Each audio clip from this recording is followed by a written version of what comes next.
to tonight's prestige lecture by Professor Michael Steger.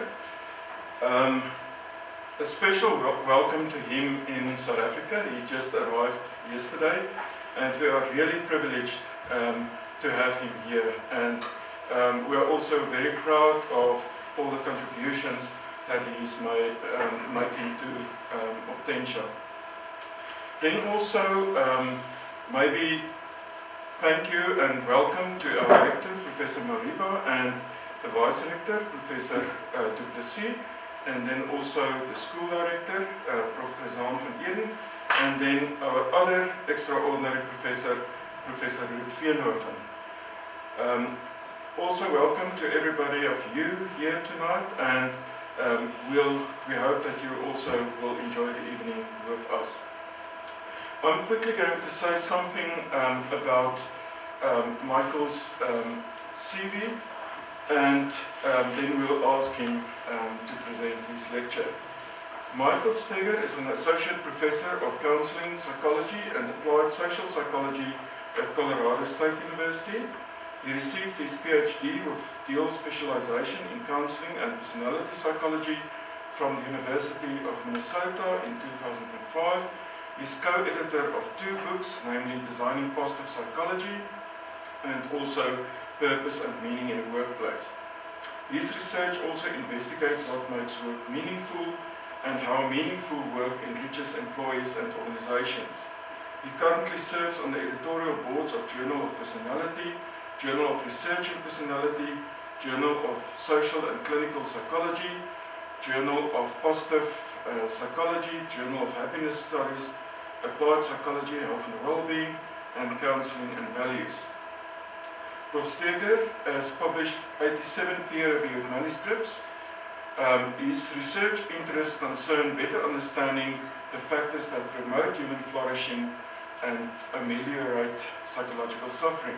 In particular, he has focused on researching how people generate the sense that their lives are meaningful, as well as investigating the benefits of living in a meaningful life.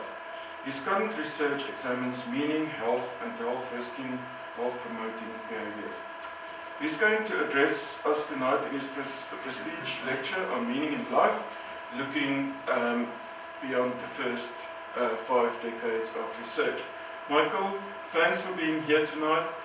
We are looking forward to this lecture, and I ask you then to come and present your lecture. Thank you very much.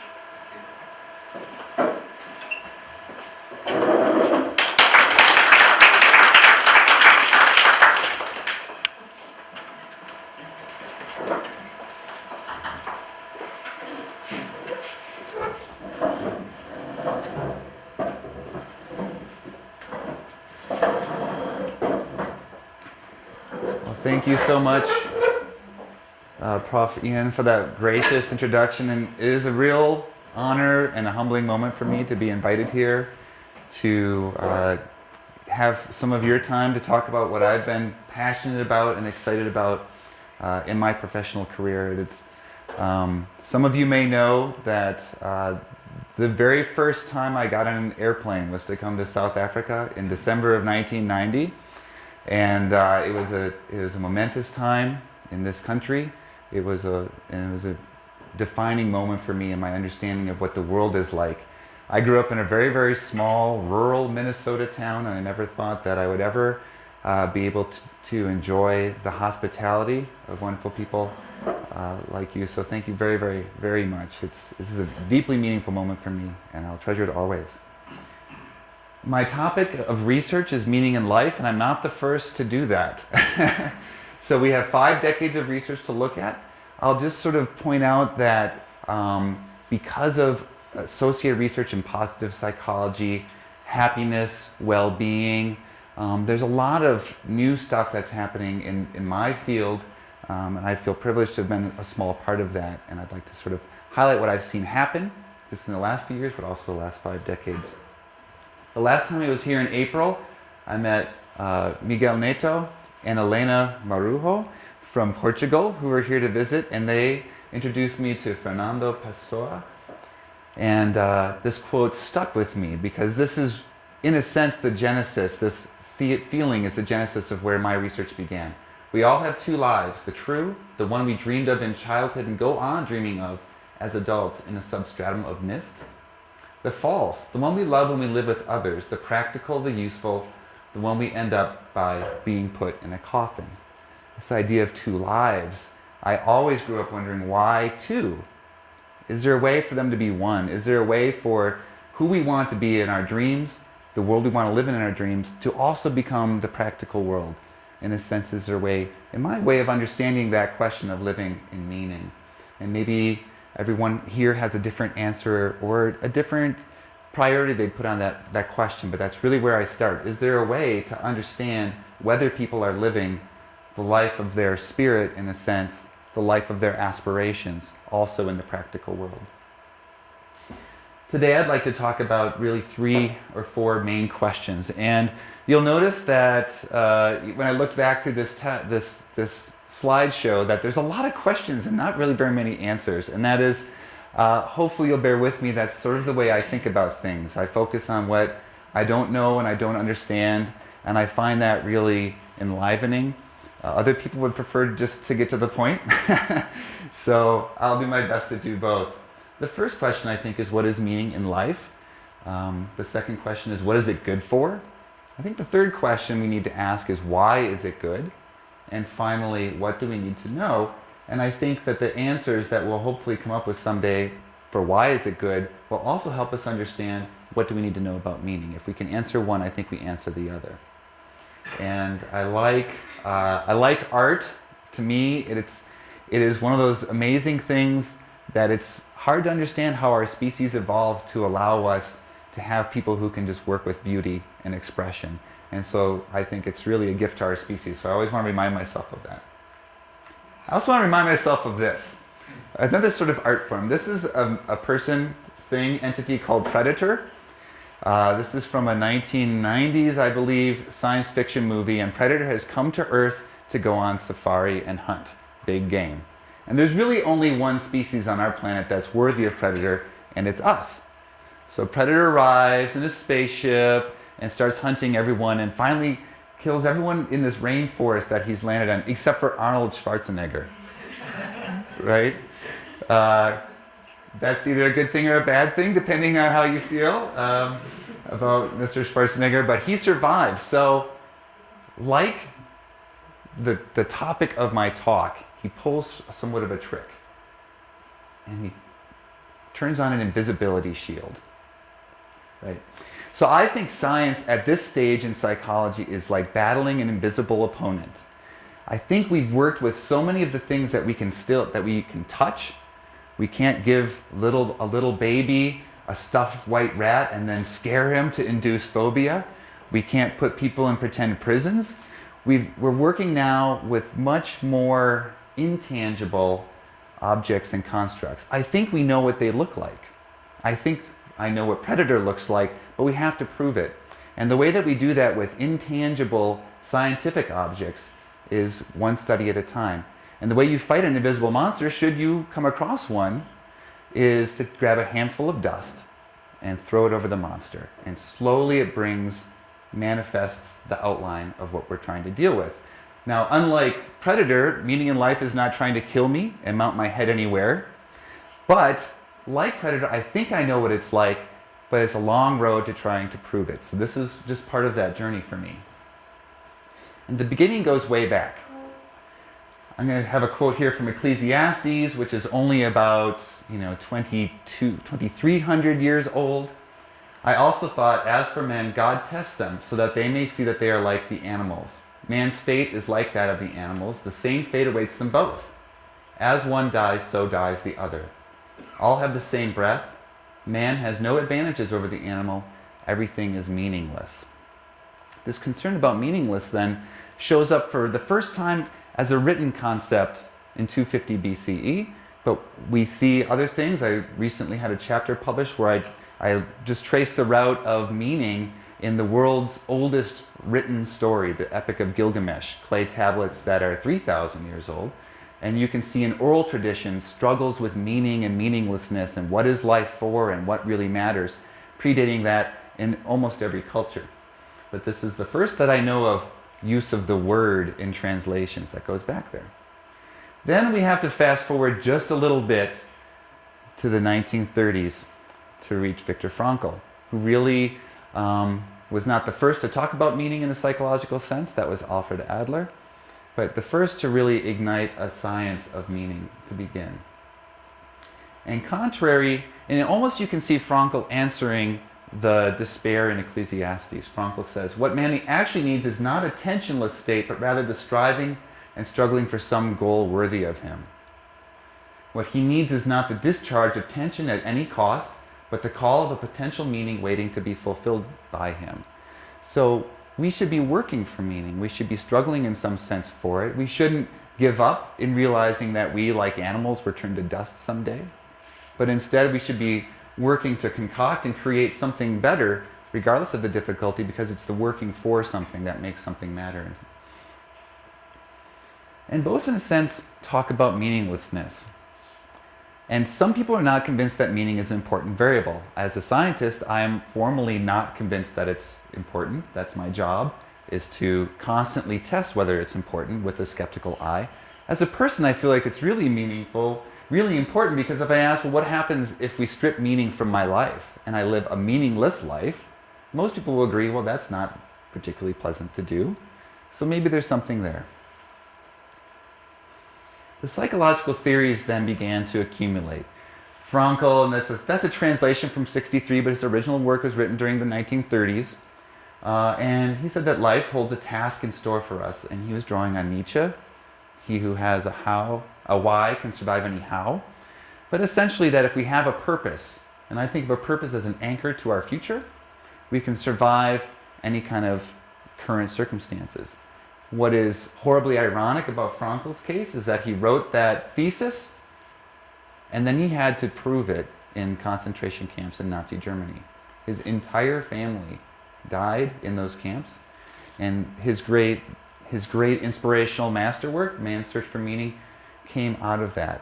You can view that as two books. The second half is the thesis he had sewn into his coat by his wife when he was being taken to the camps, and the first half is how he had to prove it in his real life. I think that's a terrifying thought as a scientist. What if I had to live my theory?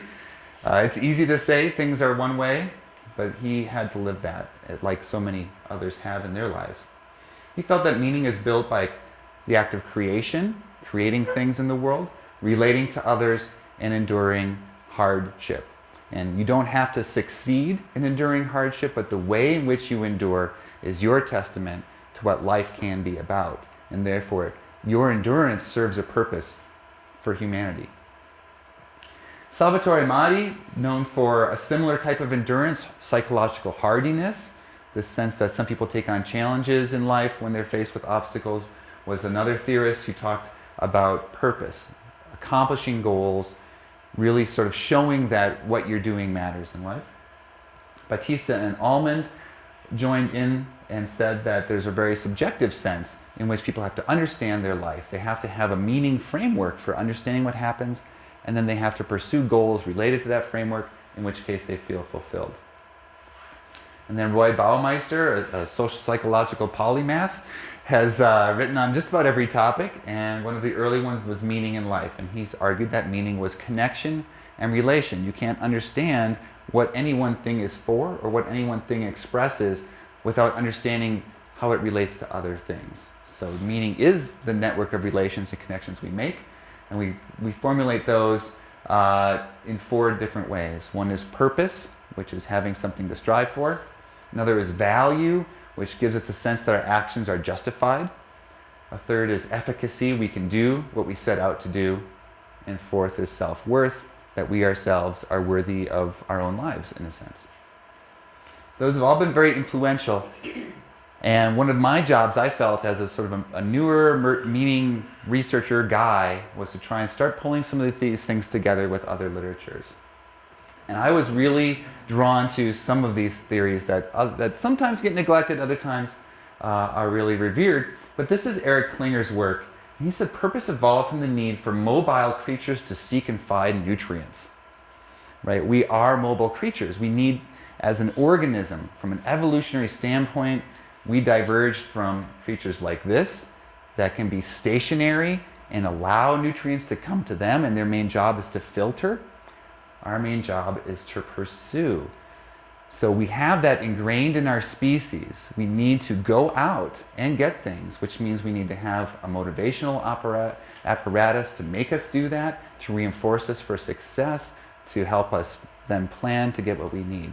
And that's the foundation of meaning and purpose in life. It's just the way that we are. And I think that's a powerful idea. And he was the first to start to recommend us looking into the evolution of our species to understand that. But then we get the question of, okay, so if we're wired to do, what are we wired to do? And does that differ for each person? Certainly we're not meant to do intrinsically meaningless things. The myth of Sisyphus, this person who was cursed by the Greek gods to forever push a boulder up to a hill only to watch it fall back down again and begin again. It was Camus' analogy for the meaningless life. We do and do and do and do, and none of it makes sense. Can't you ever relax? Right? How much of our lives do we end up just doing and doing and doing? The purpose should be something special. Ideally, though, we can bring that specialness into what we do all the time. And we can still relax. Okay, then there's some other theories.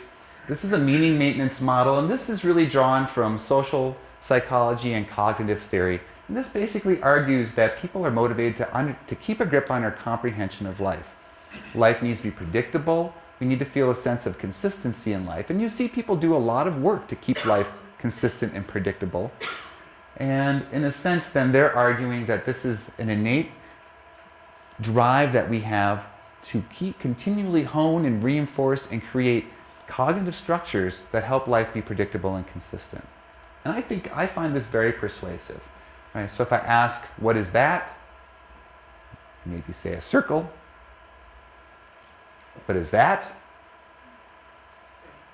A square and 4 circles. Some might even see 8 circles, right? Because there's a darker blue rim, but we can make a square out of that. Why? I don't know, we can. Now what do we have?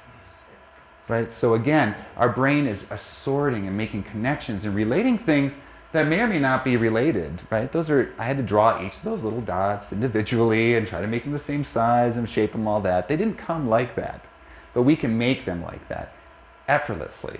And I think we see that in some of the most fun art that I know of, the pointillists, right? So Georges Seurat painted pictures of dots, much like modern typography and print for the longest time was making pictures of dots. And what I think is fascinating is that Seurat said, I'm not going to paint what people are going to see. I'm going to paint the things next to what people see. So he didn't paint in the green that you see and the light blue. He painted in colors that would be combined by the human eye to create green and light blue, because he knew that we would just do that automatically. So in a sense, we are constantly bringing together information and forcing it sometimes to make sense. And can we help it? This goes better with native English speakers. Can anyone read this, though? Yes. This is pure gibberish, of course, but it doesn't stop us. We can make sense of it, and probably actually, because the familiarity with language and the familiarity with English helps us even have a shared meaning about what this is. It's complete gibberish, right? But it is true. We have powerful facilities for making sense of things, even when things don't make sense, right? And how about this? Yes, and if you can't read that, I'll help you.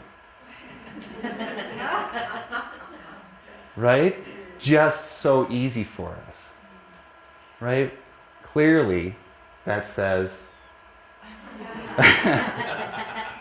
we rely on our abilities to make meaning so much that we can forgive factual errors in the world around us and force them to make meaning for us. And I think it's fascinating and amazing how easily we do that. So the question then becomes, how do we turn that small ability, which can work on pixels, it can work on dots of paint, it can work on blue circles, how do we turn that to work in our own lives, in our own nations, communities, in our work? And this is the final example I'll show. I Googled stadium in the images. This is the very first one that shows up. Would you agree it's a stadium? Yeah, it's actually Notre Dame in the United States. So if you Google stadium in the United States, you get Notre Dame. I can't explain that. Now, I bet that's a different kind of stadium. Right, and that's going to come with different meanings, right? Can you see that as just a neutral object, that's just a construction, or is there other things?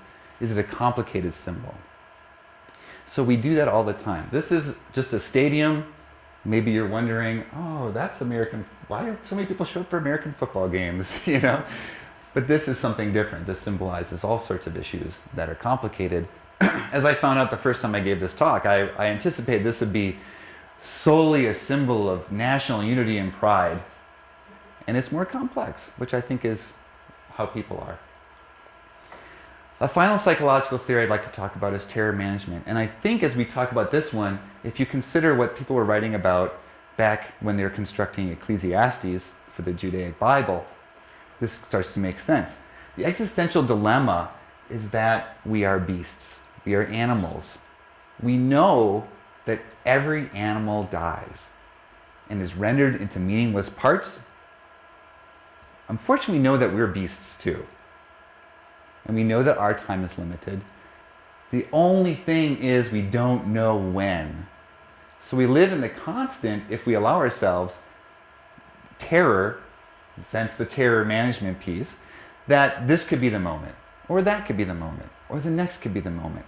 How do you invest in a future if you don't know if there's going to be a future? So as a species that is self-aware and values itself, can create something like a future, we have a challenge to invest in something that we have reason to believe may not actually ever happen. And we need to invest in ourselves. So to overcome the challenge of this existential terror, we create meaning. And particularly we create shared meaning. We create nations. We create flags. We create religions. We create sports teams. We get mad about sports teams. We create all sorts of shared meanings that we're part of something that carries forth, that will be here even when we're gone. And they call it symbolic immortality. So the writer of Ecclesiastes may be dead, like all the other animals, but Ecclesiastes persists. And then that gives us something to have a legacy. The next question I think that I like to ask is meaning too big? Do any of you feel that what does my life mean is too abstract or big or weird to care about or bother with? I mean, you are here listening to someone talk about meaning, so you're already a fairly selected group. But it's an interesting idea.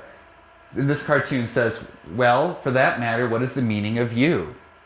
And it plays on the joke that when people see abstract art or something, they say things like, oh, my 5-year-old could do it. Or what is the meaning of this? Or what's the point of this? And what's the point of you? And that's really the question we're faced with. And I think if we bring it from what is the meaning of life? Why are we here? Why do we exist? Why do we know we exist? Are we alone in the universe? How come people die? Why do bad things happen to people who don't warrant them? Why is there injustice? All these questions are huge. But what is the meaning of my own personal life is a question we can work with. And it's one that we can measure then. And this is how I've tried to do it, a little bit at a time. And this is really pulling together some of the theories that have persisted for a long time in social psychology, identity psychology, clinical psychology, that we can break meaning in life down into identifiable parts. And I've written about this in a few different places. And basically we have this comprehension. Does life make sense? Do I understand what's happening in my world? And then we have purpose. What am I striving for? What am I trying to do? The testable hypothesis here is that if we can break comprehension down and we can break purpose down, we can manipulate those variables, track them over time, and they should predict the overarching construct of meaning. But I would also argue that we should be able to see comprehension of oneself and the world precede the development of a purpose, a passion that someone's going to pursue in their lives. And there has to be a feedback loop, and I've argued then that people will try to pursue their purposes. They'll get feedback about how well they do or how poorly they do, and that helps them understand them and their place in the world better, which they can use to revise their purpose. I was someone who didn't start my PhD program until age 30. There are other folks who start even later, and we revise our purposes as we revise our understanding of the world, I believe. And so that's the route, I would argue, is there. And originally, this started with a very mundane example. There's a TV show in America called American Idol, maybe there's an equivalent, where massively untalented people stand before judges in the nation, warble hideously painful things to listen to, and then are extremely indignant and angry when the judges say they don't have talent.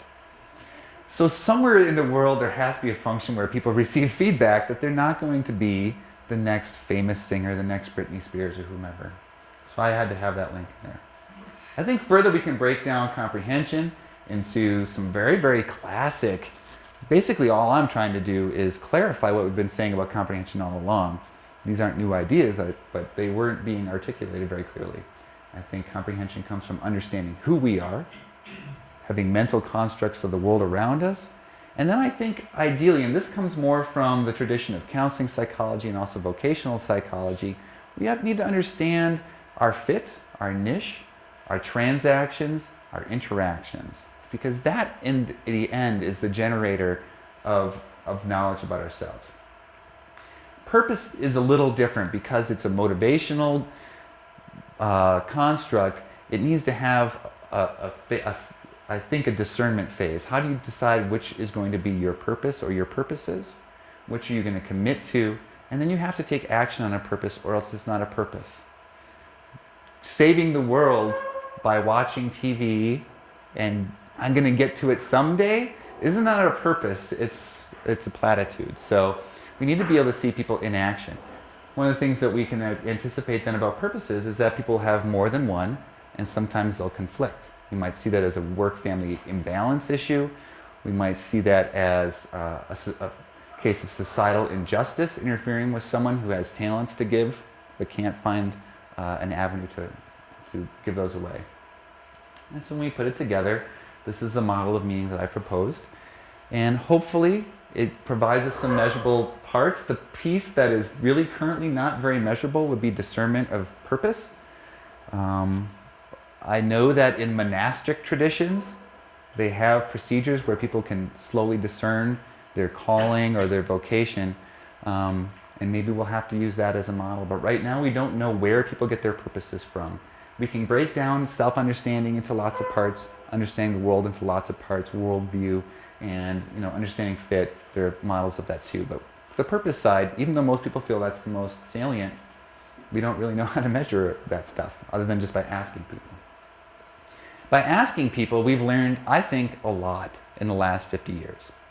This is just a review. I've contributed in these ways. Other people, of course, certainly have also. But people who feel like their lives are meaningful experience more positive emotions, joy, love, vitality, but also gratitude. They're more forgiving. They're more warm and caring. They're more altruistic. They typically will have higher levels of positive personality traits, extroversion and agreeableness, sometimes conscientiousness, usually lower levels of neuroticism, and all these other different characteristics. They're more well-adjusted according to life satisfaction and happiness, but also other measures of adjustment that you can use. They have a stronger sense of positive self-regard, and I have to say that I'm all a little, that fits with the model, but sometimes I feel like in America we push the need to feel good about yourself even if you're not doing anything worth feeling good about yourself. So I think there's a little bit of a risk there.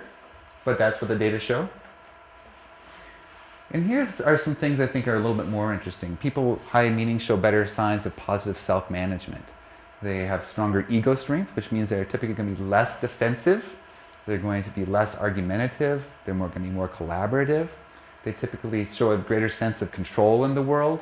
And they show up as being more responsible, which isn't always bad either. They typically have more positive views about the world that encompasses views of the future, but also have more benevolent worldviews. They feel like other people are good in the world, and they have a stronger sense of spirituality. And they tend to cope better, just as Frankel said so many years ago. People with a strong sense of meaning tend to cope better with the adversity when they encounter it. So, 50 years, we've learned all this stuff.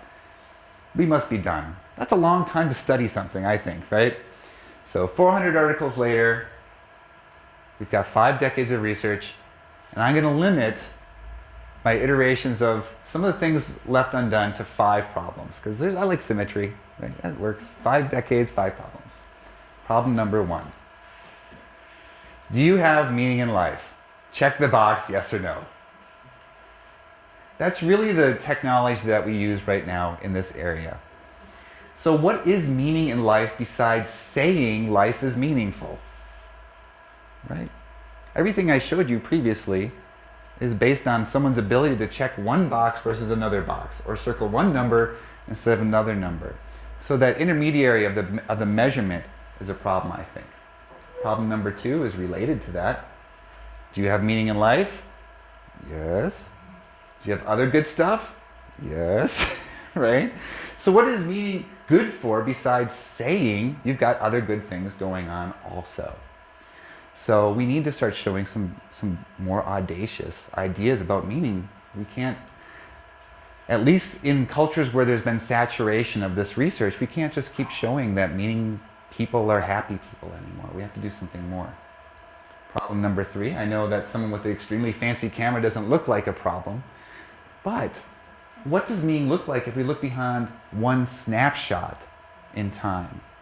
Most of the research is one person filling out, checking a box one time, and checking boxes about other stuff one time, and we call that knowledge. We've got enough of that kind of knowledge. So what do we need? Something over longer periods of time.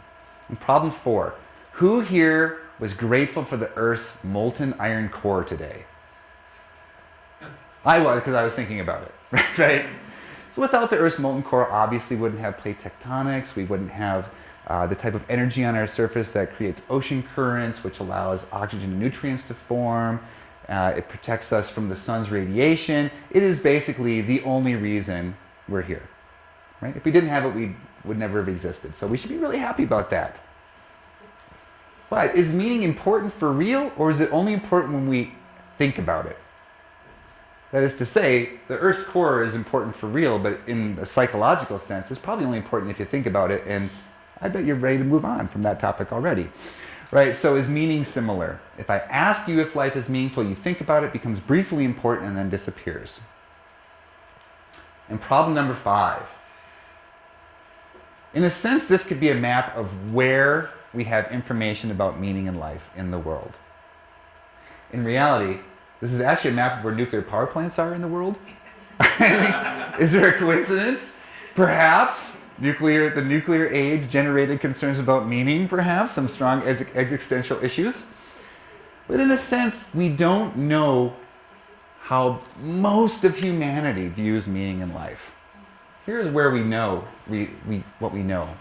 We know about the USA, Canada, Mexico, Chile, England, Spain, Italy, Netherlands, Sweden, Finland, Romania, Hungary, Slovakia, Russia, Japan, South Korea, China, India, Australia, New Zealand, and of course South Africa.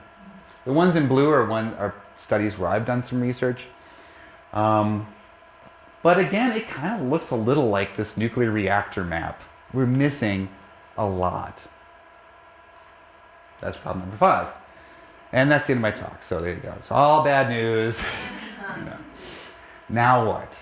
I think that's the big question for all of us. It's easy to find problems. There are many of them. So what do we do and what can we do? So I want to offer some early seeds of solutions. These aren't solutions, they're seeds of solutions. I think everything needs to build on something that came before. What if we use more than words to understand meaning? And what we've done is give college students, because we can make sure that they return their cameras, because if they don't, they can't register next semester. So we've given college students digital cameras and said, simply, go take pictures of the things that make your life feel meaningful. We've got hundreds of those now, actually thousands, and we've started to code those to understand what the world of meaning looks like, literally through another person's eye. And so we've been able to code these, and we see here, nature is something. It gives us a sense of beauty, relaxation, mood elevation, all these things. Nature is something that people can write down. I like nature, but it means something different, and we start to understand what the world looks like. We see family, and the last one is spirituality or religion for somebody. Now, one of the things that we found is that when we do this with people, there's a significant increase in their levels of meaning and a significant decrease in their levels of negative affect and depression, from before we give them the camera to after we take the camera away. And I think it's a process of instilling meaning into life, but it also tells us what the world of meaning looks like. And I think we can use this with anyone. I was telling a story to somebody recently about, I used to bring home, I still do, but I bring home scratch paper from the office. It's got stuff printed on one side, and the kids draw on it and stuff like that. My son was 6 years old, and he was drawing, he flipped it over, and it was my meaning in life questionnaire. And he starts filling it out. He doesn't quite get the rating scheme. He's not doing the numbers, so in a sense he was non-compliant. I had to throw his data away. He was instead sort of responding, writing out loud, he couldn't really write, he still can't, he writes like me. It's very sloppy and inscrutable. But he was talking about his responses, and he could say that life meant something. And he could say that he wanted to do something with his life. You know, he's not supposed to be able to do that, really, according to a lot of the theories out there. What if we gave him a camera and said, hey, take pictures of stuff in your life that's meaningful? I've done it. And it's easy for him to do. It's family.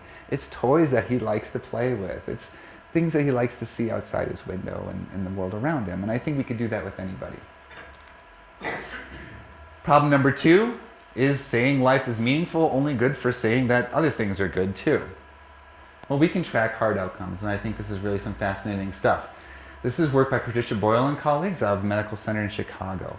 And I'm going to walk over here a little bit because the lines are somewhat fuzzy. But basically this is years, from 0 years out to 5 years. This is a cumulative hazard ratio for death. So 10% risk of death annually, 20% risk of death annually. This light line are people who score in the top 10% in a purpose in life test. The dark line are people who score in the bottom percent. So meaninglessness versus meaningfulness in the extremes. What we see is a doubling of the risk of dying each year, longitudinally based on initial scores of purpose in life.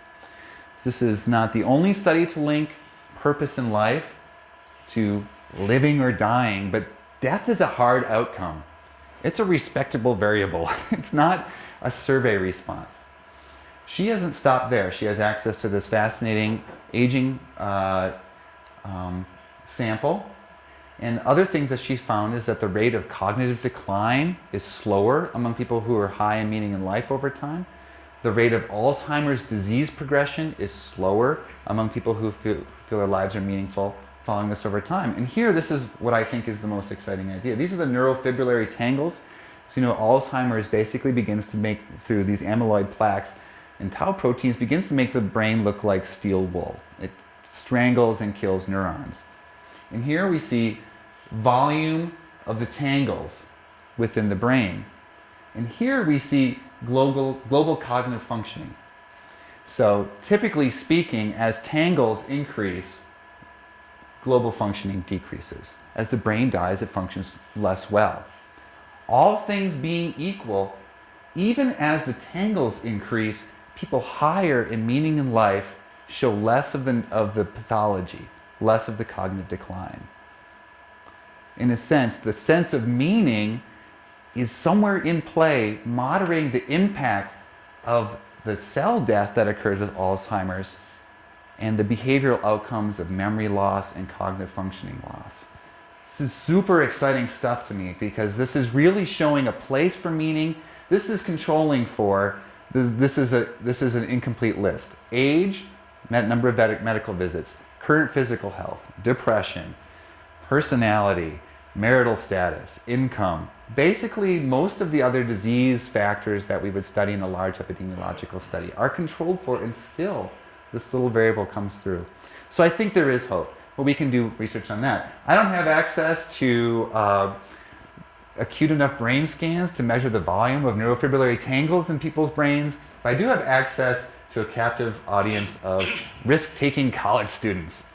So we're collecting daily data on college student health risks in these areas. First of all, this idea of proactive health orientation, which is basically, I'm arguing, the sense that people are willing to invest in their own health over the long term. But we have their daily use of alcohol and substances, episodes of overeating, episodes of self-starvation. We have proper nutrition and exercise, use of prophylactics and sex with strangers, safe driving habits in the US, that's texting, seatbelts, speeding. And my favorite, sugary coffee drinks, a scourge upon America, I believe. Right, so if you get like one of these caramel mocha thingies, those have like 800 calories, the majority of which is saturated fat. College students, we have college students in our sample who drink 6 of those a day. So I don't know. So I just am fascinated by that. You got to give me something, right? So everyone's fascinated by sex with strangers, but me, it's the sugary coffee drinks is the real problem. Anyway, so we've collected data on a couple different samples. We're collecting 3 weeks worth of data with some pre-post stuff, and we're initiating longer-term follow-ups. And obviously, we'd like to get this out into other populations, but college students are great in the United States because they take so many health risks, more than most people. So they actually, for once, are not a convenience sample. They're a legitimate sample. But other populations of interest would be prison populations and paroled prison populations, as well as homeless people. Number 3, can we do more than a snapshot? Well, yes. All the research from Patricia Boyle is longitudinal, showing that the risk of mortality, the risk of disease progression from cognitive diseases is slower over time. Neil Krauss has also shown in 2 different studies that people die less often or less quickly if their life is, everyone dies. We know that, right? Ecclesiastes told us. I've also conducted several of these daily experience sampling studies where every day we get a record. And then we get to see how behaviors and attitudes and contextual life moments interact with each other over time. We can test, does A lead to B or does B lead to A? And we can do that over and over again on the short term and the long term. There's also lifespan perspective, and this is something that we've really neglected. People over time through developmental life stages. And this is a model that I've developed with some other characters out there. On how does meaning, what are the seeds of meaning in childhood, and what do we expect will happen with meaning as it evolves through adulthood into later life. This is a very, very rough model because there wasn't a lot of information to draw on. People have segmented humans into life groups and studied meaning there, and we need to start connecting the dots. But we can look at that. Is the meaning of my college student populations and my 6-year-old the same as it is in, my 75-year-old retired dairy farmer father-in-law who has physical ailments and nothing to do, right? So it's all unknown right now. And then the problem of, is meaning only important if we ask people about it? We can study paragons of meaning. And I think it's really wonderful that yesterday on my birthday, the country was so celebrating birthdays. I had no idea you knew. Right? But yes, it was a wonderful day yesterday, and South Africa has internationally revered paragons of what meaning is in life. Can we learn, what is it, are they using meaning, Archbishop Tutu and Nelson Mandela, are they using meaning to be what they are and accomplish what they have? Or is just that something that we place upon them and they've been using other ideas? It doesn't have to be meaning in the end. I just want to know what makes life really, really better and really, really worth it. If it's not meaning, let's find out what it is and stop studying meaning, right? We can also create experimental manipulations. This is a popular genre of book in the United States. Is life after death? New evidence. There's no quotes on evidence. That's what, and here you can't read it. Kids near death report surprisingly similar experiences. What can we learn from them? I think that's interesting. What can we learn from kids who almost died about whether there's life after death? I think in America we have a lot of people who are very curious about that. But what if we show people evidence of that? And some people have done that in the lab. You show people evidence that there is life after death. You can make it up and their behavior changes. Can we do that with meaning? Because meaning, that should answer the great existential dilemma. And finally, we can also create interventions. And we're working on interventions now. They're very tricky. Meaning is very stable. It doesn't seem to be manipulable like emotions. It doesn't seem to be manipulable even about like self-esteem. It's hard to make someone feel bad about meaning. Unfortunately, it's also hard to make people feel good about meaning if they feel terrible about it. So I think that needs a lot of work. But we can create interventions and see if we can change meaning. We can make it important for a 6-week workshop. But is it still important? Do we see the changes carry over if we focus on meaning? Finally, we need research from everywhere in the world about everywhere in the world. And I think we are starting to get a lot of research about everywhere in the world, but it's from the US. Right? So I'm very honored and proud that my measure is being used in global well-being and health surveillance by a number of international groups. But I'm a kid from rural Minnesota in the United States. That's what shaped my idea of meaning. Is that going to be the same thing as what will shape meaning in a nation with 11 official languages? Right? So there is already some seeds of research. We have Zubair Mumal, The Relationship Between Meaning in Life and Mental Well-Being, published in 1999 in the South African Journal of Psychology. We have Marie Wissing working on meaning, among other people.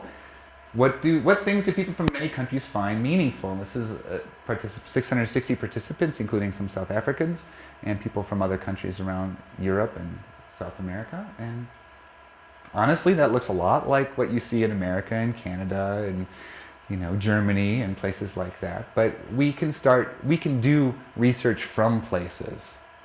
We can do research from South Africa to learn about meaning in South Africa. And that will enrich us all, I believe. So to conclude, meaning is, at least, there could be more. There could be an emotional sense of meaning. I remember reading the book by Hermann Hesse, Siddhartha, where he follows the life and the development of Buddha, and the Buddha sits by a river, and all of a sudden, in one moment, he apprehends the voice of the world in the chaos around him. The babbling of the brook becomes the voice of the universe. Sometimes I get an experience of elevation like that, where I almost feel self-transcendent. Maybe there's an emotional capacity for meaning. We can't measure it, we can't even describe it now. But at least making sense of life and pursuing a purpose that causes us to matter and be good for something, as Ruth has put it. Meaning is good. Or at least not having meaning is bad. We can kind of show that. Most people feel life is at least a little meaningful. And most people get meaning from relationships, including family, friends, lovers, co-workers, neighbors, neighborhoods, community. But we're not very sure why any of that is true. Or we don't know where meaning comes from, really. We don't know how to get more of it. We don't know whether it more impacts the lives we live or whether meaning responds to the way we live our life. Is meaning the ox or is meaning the cart? We don't know whether everyone needs meaning or whether they just say they like it when we ask them about it. Just as, do you like the Earth's core? Are you in favor of it? I never thought about it. We don't know if meaning is important to everyone around the world. And we don't know what gives life meaning around the world under very, very, very different circumstances than the ones that researchers like me have been studying from. But my hope is I'll be back here in 50 years, in 2062, and I'll give a talk called Looking Beyond the First 100 Years of Research. Now, this will be my only slide. To conclude, we've thrown enough dust that we know everything. Thank you. It's been an honor. Thank you very much. The dictionary defines the word meaning as a sense of significance. And I think after tonight we all have a sense of significance of the value of a meaningful life. I was so relieved when Professor Steger said that he Googled the word stadium, because I'm going to make a similar confession. When I saw the name Michael Steger and that Ian wanted to appoint him as an extraordinary professor, I Googled the name. And it's probably not a very scientific way, but I just found some interesting reports on your work. On a webpage, Professor Steger stated, he studies meaning, how people find it in their lives and whether it matters. But on the same page, he said, at least one factor has emerged as key. Relationships matter more than anything else. And he goes on by saying, the trick is finding meaning that is healthy for individuals and the world at the same time. In another article written by Professor Steger, based on the documentary Man on Wire, which tells the story of Philippe Petit's walks on the wire between the Twin Towers before the 9/11 attack, Michael stated that feats of greatness always have a supporting cast. Now this is very true in the case of Hortensia, because our supporting cast is our extraordinary professors. Now colleagues, I'm not sure that a relationship with Hortensia is what Professor Steger had in mind when he wrote all these things, but for us this is a healthy, supporting and meaningful relationship. So I want to thank you for sharing your expertise with Hortensia and thereby helping us to fulfill our mission of enabling optimal expression of potential and in doing so create meaningful and instill happiness in people and institutions. It gives me great pleasure to call you to the front to give you something to confirm your relationship with the Northwest University.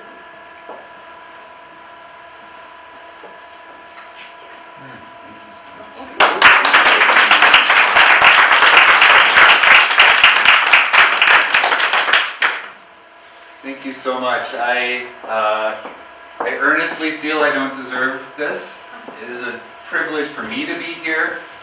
I'm a guest at your wonderful institution and a beneficiary of the amazing energy, enthusiasm, and vision of Professor Ian, the graciousness of Professor Mariba and others here, Krizan, and all the friends I've made here. It is a gift to me to be able to come here. This is not something I really do feel I deserve, so I will try to repay with as much gratitude and enthusiasm as I can for as long as you'll let me.